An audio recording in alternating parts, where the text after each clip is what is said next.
তোর কিটা বাপের রাস্তা রে, তুই যে রাস্তার মাঝখান দাঁড়াতেছস।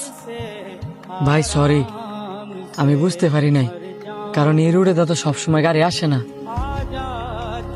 না হলে আমি কেমনে আইছি? তোর শরীরের লোক যদি অনেক গাড়িটা লাগতো, আমার গাড়িটা কি একটা ক্ষতি হইতো তুই জানাস? ভাই আমি সত্যি খেয়াল করি নাই। তো বেখেয়ালি মূল্যের রাস্তা দাঁড়স করে গরম হয়ে থাকতে রস না, কিছু কইলাম না আজকা।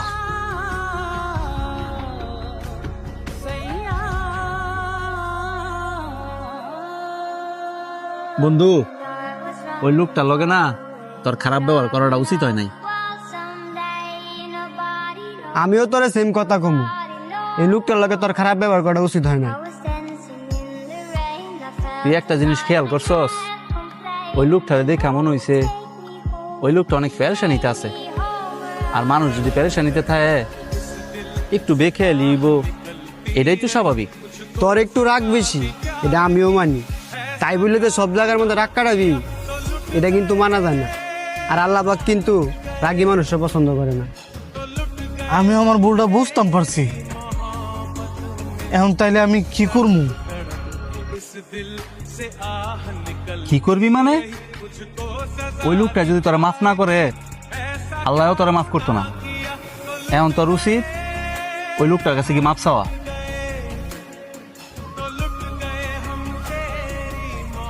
আয়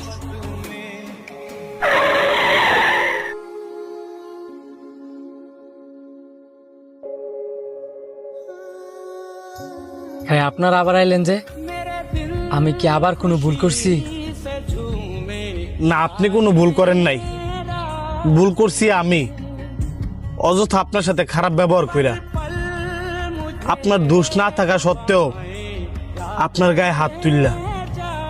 এইভাবে বললেন না, আপনার জায়গা থেকে আপনি ঠিকই করছেন। আমার এই বেখেয়ালির কারণে আপনার গাড়ির সাথে যদি আমি ধাক্কা খাইতাম, আপনার গাড়ির যেমন ক্ষতি হইতো, আমারও ক্ষতি হইতো। আমার বন্ধুটা একটু রাগী, যেই কারণে রাগ কন্ট্রোল করতে না পাইরা আপনার লগে খারাপ ব্যবহার করে লাইছে। আপনি কিছু মনে করেন না, আপনি এরা মাফ করে দেন। না না, আমি কিছু মনে করি নাই। আর মাফ আমার থেকে লেগে চাইতেছেন, মাফ করার মালিক হচ্ছে আল্লাহ। আপনি অনেক ভালো মানুষ। এই এলাকায় কি নতুন? যে এলাকায় নতুন, ওই ব্যাংক কলোনিতে আমরা বাসা নিছি।